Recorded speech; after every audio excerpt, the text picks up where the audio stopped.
But interestingly, the Prime Minister was in Jammu today. What has happened though is that the BJP stand on Article 370, the contentious Article 370, seems to have been turned on its head. Narendra Modi had made it a national issue during the Lok Sabha elections, but now in the state elections, it's taken a back seat. The party not even mentioning the contentious article in its vision document. Is this part of the Prime Minister's attempt to succeed in his Mission 44 in Jammu and Kashmir?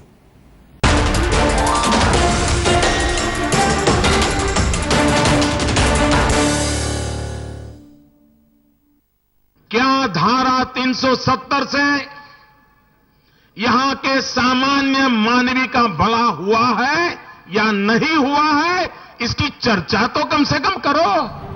That was 1 year ago. The yet-to-be Prime Minister Narendra Modi on a campaign high, repeating the party line at every instance he could. Then came the reality check.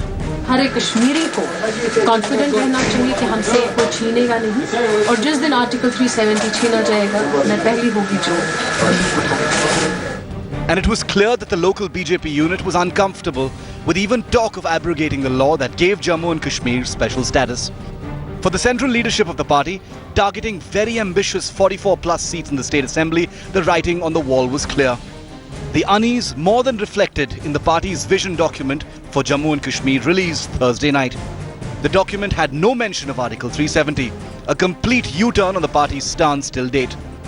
The document instead focused on the resettlement of Kashmiri Pandits and refugees from across the border and Pakistan-occupied Kashmir. The party in fact has reserved 3 seats in the State Assembly for displaced Kashmiris, including Pandits. 5 seats have been reserved for refugees from Pakistan-occupied Kashmir. मैं नहीं चाहता कि इस इलाके का नौजवान रोजगार के लिए अपने बूढ़े मां बाप को छोड़ करके कहीं और चला जाए. रोजगार यहीं मिलना चाहिए, यहां के नौजवान को रोजगार मिलना चाहिए. The party instead is hoping to peddle the development agenda as made by its prime campaigner in Udhampur. Bharat माता की, भारत माता की. With Ashraf Wani in Poonch, Bureau Report, Headlines Today. So the BJP in Jammu and Kashmir, can Narendra Modi's Mission 44 succeed? That's the big question and our face-off on this Friday night. Joining me now, Dr. Sameer Kaul, spokesperson of the Jammu and Kashmir PDP, and GBL Narasimha Rao, national spokesperson of the BJP. Appreciate both of you joining us. I'm going to come to you, GBL Narasimha Rao. Narendra Modi, and I quote him on December 1, 2013, said, as per our constitution, the debate on whether Article 370 will end or continue must take place. There should be a debate whether it has benefited Jammu and Kashmir or not. Today, while addressing crowds, he was completely silent on Article 370. What am I to understand? Is this opportunistic silence because you now want to win an election in the state? Certainly not, because you see the present situation in Jammu and Kashmir, in the current electoral context, I think there are certain issues that need to be highlighted to really make a winning campaign. And the current issues are lack of development, lack of a proactive government, and lack of good governance. So you've kept it on the back burner. You quietly kept it on the back burner, much like you keep Ram Mandir on the back burner when it suits you. You've kept Article 370 on the back burner because you're worried it will not win you votes. You're almost admitting that. No, Rajdeep, no. There has been no change in our stand. I think if you look at our manifesto for 2014 Lok Sabha elections, whatever we have stated 6 months ago, our position is pretty much the same. You are silent. Your vision document is completely silent on the issue of Article 370. But we want the entire focus of this election. But if we have not stated that there is any change in our position, so I'm sure the people of the state and people of the country know. You still believe Article 370 should be scrapped? Our stand remains unchanged. You still believe Article 370 should be scrapped? we still believe that there needs to be a debate among all stakeholders, and we think Article 370 has done more harm to the people of Jammu and Kashmir than doing any good for them. But we want certainly a debate among all stakeholders, and based on a debate and based on a consensus, we want the situation to be taken up. Can I just take that to Samir Kaul of the PDP? Our focus is on development and good governance. You made that point. Your focus, you're saying, is on development and governance. Respond to that, Samir Kaul. BJP is saying this election is not about Article 370. The parties of the valley, be it National Conference or the PDP, to make it about Article 370. The BJP doesn't want this election to be about Article 370. Their vision document wants to focus on governance. Well, the fact of the matter is that no matter what the BJP says, they have a confusing view on Article 370, which, let me remind you, is linked to the dignity and honor of the people of Jammu, Kashmir and Ladakh. It is linked to the lifeblood in them. They are so sentimental about it. It is linked to the economy, it's linked to the politics, it's linked to the life. Every individual in Jammu and Kashmir and Ladakh is touchy about protection of Article 370. Not only that, even the other elements of the instrument of accession. So it's about the dignity and honor of the people of Jammu, Kashmir. So if the BJP is silent on it, should we be celebrating it? Should you be welcoming it? Should you be welcoming the fact that the Prime Minister now has decided to stay away from this contentious issue? Well, I feel that they're doing it. This is just nothing but political expediency. It is just to garner votes that you present different statements at different parts of the state and in different parts of the country to suit you, just in order to garner some votes. That's what we feel. It's an exercise in expediency and nothing else. Are you worried? Are you worried that the Prime Minister is now in a way making a first serious attempt that the BJP is making to actually become the dominant party of Jammu and Kashmir, or the #1 party? Does that worry you, which is why you're taking out the bogey of Article 370 in the valley? Well, we actually aren't, because we tend to feel that there is a lot of difference and discordance between what they say, what they put out in terms of statements and their documents, and what they actually do on the ground. We have seen a lot of discordance, and so have the people of Jammu, Kashmir and Ladakh, who are politically not naive. They are very, very politically mature, and so they obviously see through this, this kind of manipulation and maneuvering that the Bharatiya Janata Party is attempting to do in a state of India, which is politically different from the other states of this country. Can I just take that to GVL Narasimha Rao? GVL Narasimha Rao, you've got a situation where in the valley, your candidates like Hina Bhatt are saying, we will pick up the gun if Article 370 is scrapped. And when your leadership or local leadership goes to Jammu, they speak exactly the opposite language and say, Jitinder Singh says Article 370 should be scrapped. What am I to understand? The BJP wants to run with the hare and hunt with the hound. That's the feeling one is getting. You are trying to make a different pitch in the valley and a different pitch to Jammu.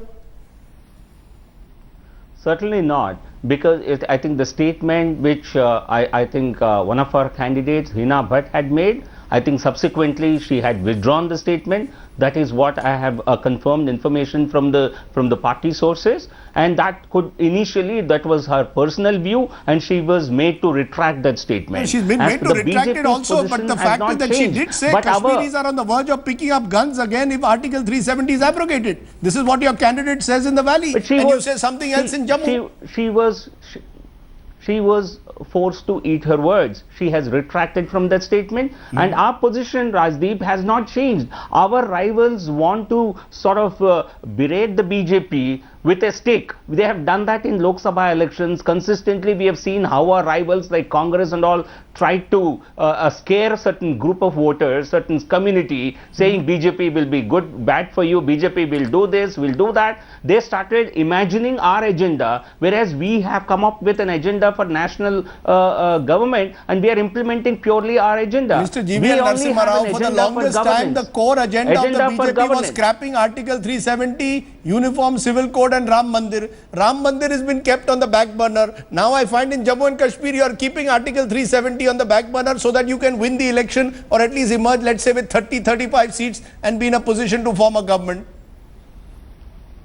I think Rajdeep, I think we can win all these seats with our position intact. I am saying there has not been any change in our position, but you cannot force us to highlight which aspect of our campaign we should highlight. We are not dictating to the PDP. We are not telling NC what to advertise to the voters, what to communicate to the voters, and grant us that kind of autonomy. Okay. We are an independent party. We have a certain agenda, and our agenda in this election is agenda for good government, and agenda for development. And this is what we want. That's the message we want to reach across. No, I take your point. Let me take that to Samir Kaul. No, Samir Kaul, the PDP is in an odd position. You seem to be emerging, possibly according to most pundits, as the #1 party in the valley. But you may well need the BJP's support. Tomorrow you may need the BJP's support to form a government. Then what happens to your stand on Article 370? Can you give me a guarantee on this program that you will not tie up with the BJP if you are in a position to need their support? Unequivocally, in front of the entire nation, I say here today that Article 370, as far as the People's Democratic Party is concerned, is non-negotiable. Will you tie up with the And BJP? if at all, the BJP, I mean, we will do nothing that will be against the sentiments of the people, which will become known to us in their voting patterns pretty soon. You know, we because are you've going got to the elections, Miss- how people vote, in which way they vote, and whom they vote for, and why they do so. It's only after an analysis, but at no cost can a party like the People's Democratic Party, which is yet uncorruptible, young, and still has aspirations. That's why our document was called the aspirational document, not a vision document which was released today. We have aspirations to do good work and to create a good name for us. At no point of time we shall cross the people's wishes. Okay, that's what you are saying, but I will only end by saying what your PDP leader Peer Mansoor said, even controversially, like Hina Butt. He said there are certain parties which are trying to forge an alliance with communal elements, want to impose a Hindu chief minister here. Let me make it clear that Jammu and Kashmir is a Muslim majority state and can be ruled by a Muslim chief minister only. So there is much that the PDP also will have to answer in the manner that you are playing politics there. I will reiterate parts of that statement that you just related. Yes. Yes, it is a Muslim majority state. You cannot deny it. That's a fact of the matter. The fact that BJP has tried malevolently to communalize and mix religion with politics, particularly in the Jammu region, that there is no doubt about it. And they have even tried to fragment the polity in the Kashmir division by even aligning with people like Sajad Lone, whose agenda, by the way, is achievable nationhood. Now, I don't know whether Mr. Narasimha Rao or the other people here actually know what achievable nationhood is all about and how it merges with their unity document that they release throughout this country. Okay, we're going to leave it there because in the weeks ahead we will focus on Jammu and Kashmir and what is happening as the polling continues. For now, on our face-off today on the Vision document, GVL Narasimha Rao and Samir Kaul. Appreciate your joining us on the News Today at 9. Let's take a break at this point. When we return, let's then turn to another of our specials on the News Today at 9 as the sporting world mourns the loss of Australian cricketer Phil Hughes to a bouncer on the cricket field. The big question is, should the game of cricket carry on right away? Should the first test between India and Australia be played as scheduled next week? A huge doubt now over the fate of the match as Australian players are still struggling to come to terms with the death of their mate.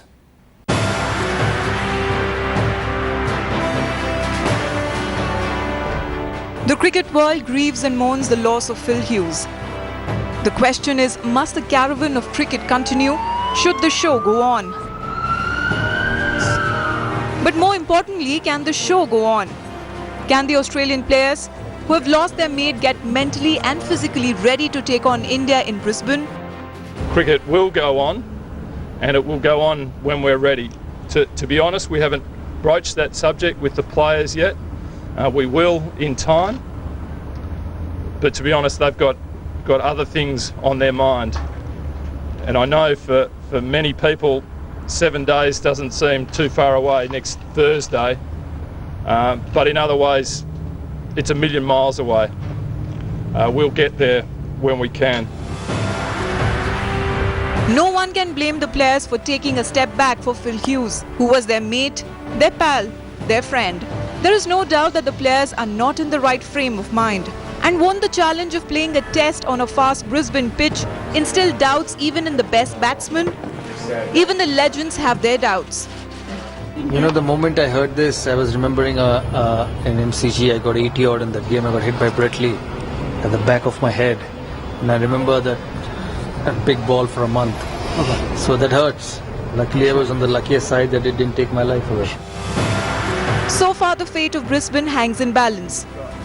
The world is still grieving. The players are mourning, waiting for the right time so that they can do what Phil Hughes loved best, that is, to play cricket. Sports Bureau, headlines today. So should the test match between India and Australia now go ahead as scheduled next week? Joining me now, Saurav Ganguly, former India captain, joins me on that question. Saurav, your first thoughts, should that match go ahead given the mood that exists today in Australia, particularly within the Australian team after the death of Phil Hughes? Yeah, it's tough, Rajdeep, and it's a decision which needs to be taken, that whether the match should go ahead or not. If you ask me, I don't mind it being postponed for 3 or 4 days, because this is a terrible news, a terrible thing which has happened. It's like your own teammate dying on a cricket field, and it will be hard for a lot of those players. Michael Clarke, you see Michael Clarke, you see the fast bowlers, you see the two openers, Watson and Warner, then Steve Smith. They must be shattered with what they have seen.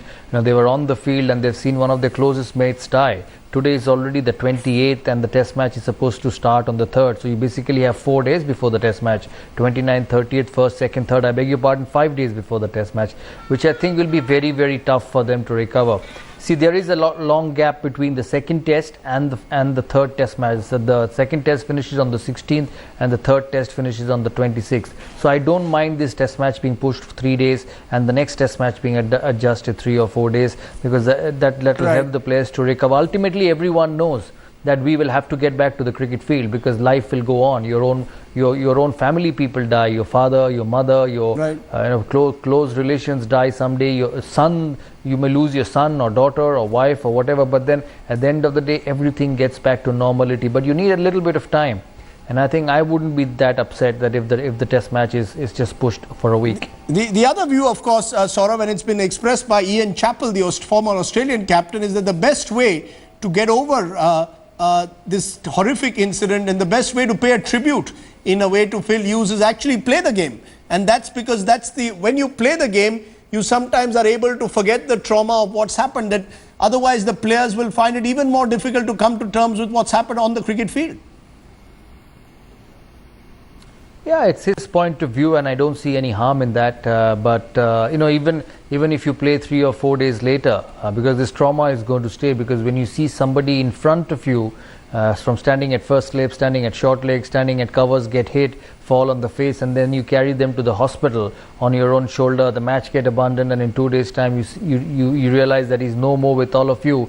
It's a hard thing to take. It's very easy for us sitting in India or anywhere else in the world who's actually not been on that field to say that let the game go on. Ultimately the game will go on.